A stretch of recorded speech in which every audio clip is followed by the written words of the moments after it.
Know your worth and don't settle. Fresh out of the womb into a world unknown. New to everything, even my home.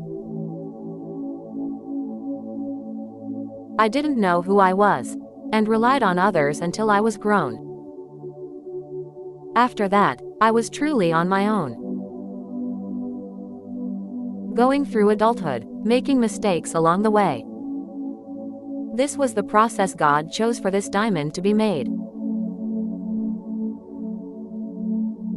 I've experienced failures and success in this journey called life. Working all types of jobs trying to stay afloat. I would stumble and fall, then get back up. That's what it took for me to grow up.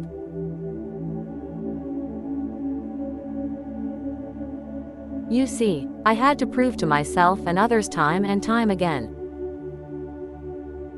Embracing every opportunity in an effort to win.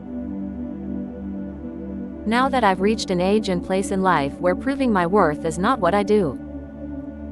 Accept me or not, the choice is up to you.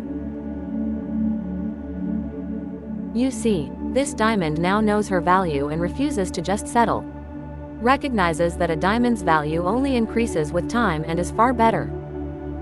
So, know your worth, and don't cheat yourself. Remember, God didn't create you to be placed on somebody's shelf. Know your worth and don't settle.